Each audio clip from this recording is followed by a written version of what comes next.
We provide you the platform to turn your dreams into reality. Give wings to your aspirations with KR Mangalam University.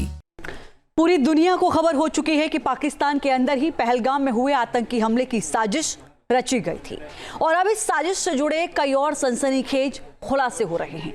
Jaunpur की model एकता तिवारी के एक खुलासे से जाहिर हो रहा है कि किस तरह आतंकियों ने इस हमले को धर्म के नजरिए से अंजाम दिया है।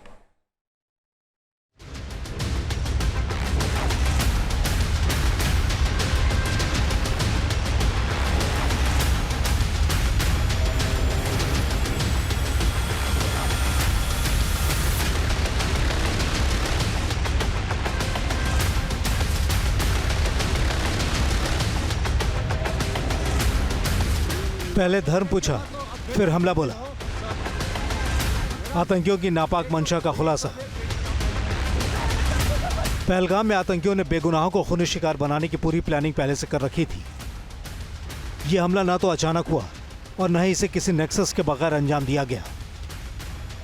जो जानकारी सामने आ रही है उसके मुताबिक आतंकी अपने नापाक मंसूबों के लिए पहलगाम में कई दिनों से लगातार रेकी कर रहे थे और इसमें एक ऐसी जानकारी भी शामिल है जिसके सामने आने के बाद से सनसनी मची हुई है। यानी आतंकी अपने गुर्गों के जरिए पहलगाम आने वाले सैलानियों की धार्मिक पहचान हासिल करने में जुटे हुए थे। इस हमले में बचे कई लोगों ने बताया था कि आतंकी धर्म पूछकर वहां मौजूद सैलानियों को गोली मार रहे थे। हमले से 2 दिन पहले उत्तर प्रदेश के जौनपुर की रहने वाली मॉडल एकता तिवारी भी अपने करीबियों के साथ पहलगाम में ही मौजूद थी। उन्होंने भी इस बात की तस्दीक की है कि खच्चरवाले के वेश में आतंकी सैलानियों के धर्म को लेकर रेकी कर रहे थे। एकता ने एक ऐसे ही खच्चर वाले की पहचान की है जिसने उनसे और उनके साथ पहलगाम घूमने आए लोगों से कुछ अजीबोगरीब सवाल किए थे। एक खच्चर वाले ने एकता से पूछा था कि वो और उनके साथ रहने वाले लोग किस धर्म के हैं, क्या वे लोग मस्जिद जाते हैं। खच्चर वाले ने एकता से ये भी पूछा था कि क्या वो कुरान पढ़ती हैं और क्या कभी अजमेर शरीफ गई हैं। मैं बेसिकली जयपुर राजस्थान से हूँ, तो मैंने वहाँ का एड्रेस दिया तो वो लोग बोलते हैं कि राजस्थान में तो अजमेर है, अजमेर दरगाह कभी गए हो? तो मैंने बोला नहीं, मैं नहीं गई हूँ कभी। फिर बोले आप वो कहाँ से आए हो, आप वहीं से आए हो राजस्थान से? मैंने कहा नहीं, मैं राजस्थान से नहीं आई हूँ, मैं काशी विश्वनाथ से आई हूँ, बाबा की नगरी से। तो वो लोग हमसे बोलते हैं कि आप कभी कुरान पढ़ी हो? मैं नहीं। तो फिर बोले आप कितने लोग आए हो? हमने बोला कि 20 लोग आए, क्योंकि हम तो उनकी मेंटलिटी जान नहीं रहे थे, नॉर्मल बात कर रहे थे। तो हम बोले कि हम लोग 20 लोग आए। बोले कौन कौन है आपके साथ? मैंने ऐसे बोल दिया आगे और पीछे वाले, कोई मैंने ऐसे नहीं बताया था।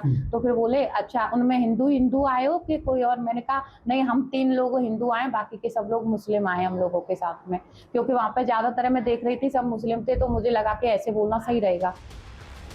एकता का दावा है कि पहलगाम के संदिग्ध खच्चर वाले ने एकता और उनके साथ मौजूद सैलानियों पर कई तरह से धार्मिक दबाव बनाने की भी कोशिश की थी। हमसे बोलते हैं तुम कभी कुरान क्यों नहीं पढ़ी हो?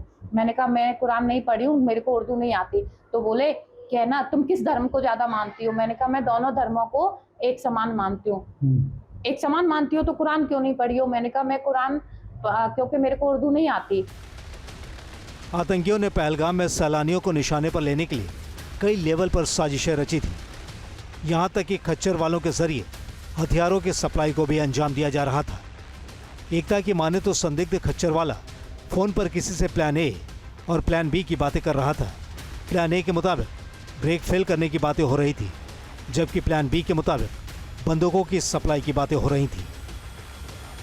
उसने एक फोन रखा हुआ था इतना बड़ा यहाँ पे अपने पैर में, जूते में। वो बार बार फोन कर रहा है, बार बार पूछता है फोन करके हेलो कि ये 20 लोगों का ग्रुप आया है, कार का ब्रेक फेल नहीं हो पाया। बार बार ये बात बोल रहा था, कार का ब्रेक फेल नहीं हो पाया। प्लान बी 35 बंदूकें भेजाऊं, घाटी में रखी है और बॉक्स रखा है घास में, लड़का गया है ले लो। ये बात हुई थी। तो हम लोग वहां से वापस, हमने बोला कि हमें ऊपर नहीं जाना है, हमें वापस करिए। हम लोग ऊपर नहीं जाना चाहते। हम लोग जिद करने लगे तो वो हमें जबरदस्ती ऊपर ले जाने की कोशिश कर रहे थे। हम लोग जिद करके घोड़ों से उतर के नीचे आने लग गए थे। एकता का कहना है कि उनके साथ मौजूद लोगों ने जब खच्चर वाले की बातें नहीं मानी तो उन खच्चर वालों ने बदतमीजी भी करनी शुरू कर दी थी। एकता के फोन में उस संदिग्ध खच्चर वाले की तस्वीर मौजूद है, जिसके सामने आने के बाद पहलगाम के आतंकियों का नेटवर्क सामने आ गया है। खबरों के मुताबिक एकता के फोन में इस तस्वीर की बिना पर जम्मू कश्मीर पुलिस ने उस खच्चर वाले को दबोच लिया है और कार्रवाई शुरू कर दी है। Team news nation.